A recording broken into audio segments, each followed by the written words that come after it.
Welcome to the Superna Eyeglass REST API demonstration. In this demonstration, we will show you Superna Eyeglass REST API that provides a way to programmatically interact with Superna Eyeglass. We will show the discovered clusters, view the failover readiness of the policies and access zones on those clusters, and programmatically initiate and monitor a failover. The Superna Eyeglass REST API is based on the Open API standard for REST APIs, making it discoverable, secure, and easy to use. This demonstration will take you on a tour of the REST API. To get started, the user must first create a REST API token. Click on Eyeglass Main Menu and Eyeglass REST API. A token is already created here for API Demo 2. If we wish, we can create a new token, API Demo 3. Now both of these tokens are authenticated for use in Eyeglass. It's also possible to revoke tokens by clicking on the X. Copy and paste this token into your endpoint client in order to authenticate to Eyeglass. To see the documentation and routes associated with Superna Eyeglass, click on API Explorer and launch the API Explorer. This will bring up a new API window on the appliance itself containing the full specification of the Superna Eyeglass REST API. There are two categories of routes, those associated with jobs and those associated with nodes. In this case, node means an eyeglass cluster or other endpoint. It does not mean a cluster node. To get all nodes, we can expand the nodes route. Clicking Try It Out Now would result in an error because we have not yet authenticated to the API. To authenticate, paste the API key up above and click Explore.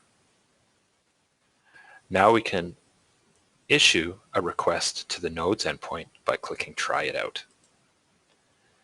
When we do so, this issues a REST request to this URL on the Eyeglass appliance.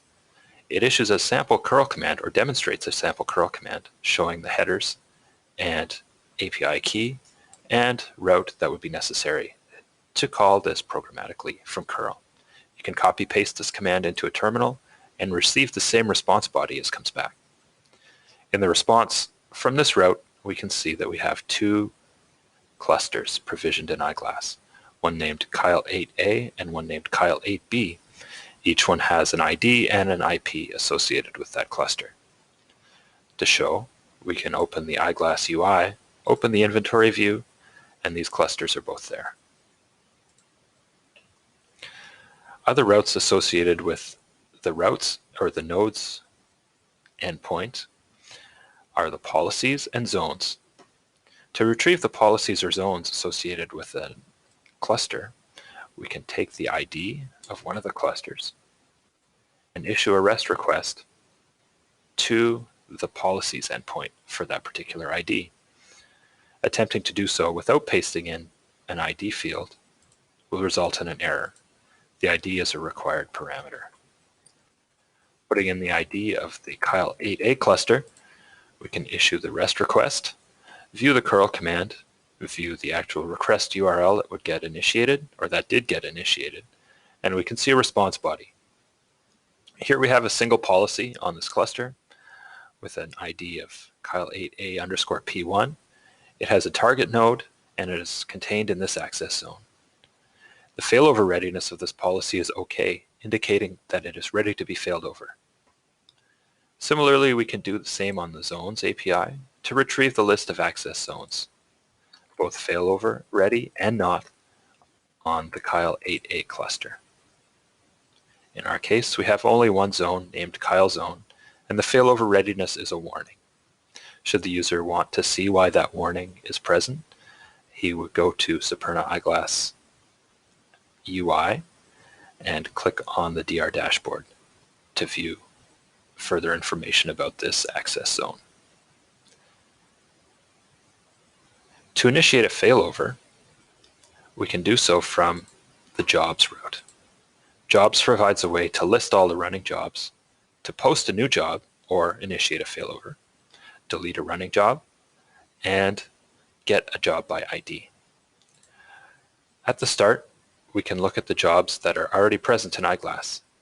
This is a new Eyeglass installation, so we have no jobs currently running or finished. To launch a new failover in Eyeglass, we require 3 parameters: the ID of the source cluster, the ID of the target cluster, and the ID of the access zone or SyncIQ policy that we wish to failover. These 3 IDs were retrieved in the information down below. We can take the source cluster ID from the node's payload and paste it into the source ID field. And take the cluster ID of the target, paste it into the target ID field, and take the ID of the policy that we wish to failover, which was policy P1, and paste it into the failover target field. Initiating this, we have created a new job in Superna Eyeglass. This job ID is returned to us. It's interesting to go to Eyeglass and actually see the job in the Running Jobs window. Right now, we have a policy failover that's running. Going back to our API Explorer, we can take this job ID and paste it into the job's ID route. Try it out. This gives us a response with a failover target showing which policy is being failed over, the ID of the job, the name of the job, the source node, and what time the job was started. As the job progresses, it will add tags for finished and whether or not the job was a success. Going to the top jobs route, we can query the jobs and look for jobs that have different states. If our job is still running, we should see a response here. Filtering by those jobs that have finished should retrieve an empty list because our job hasn't finished yet.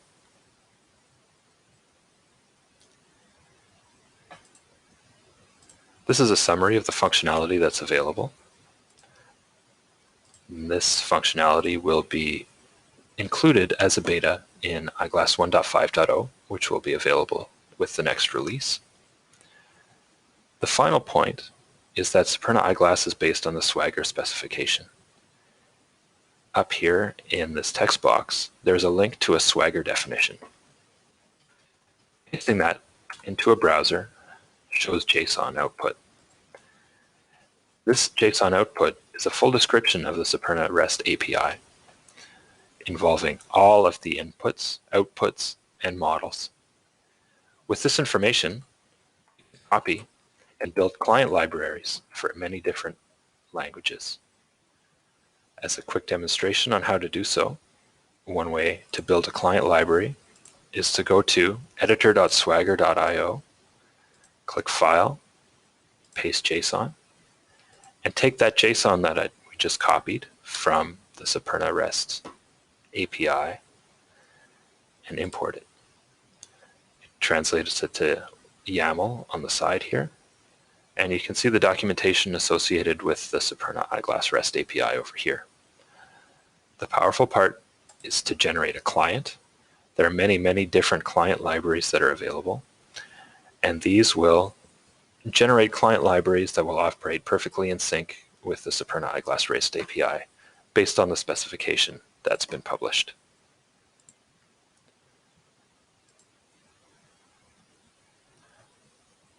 I hope you found this demonstration useful. This is a summary of the Superna Eyeglass REST API. Thank you for watching.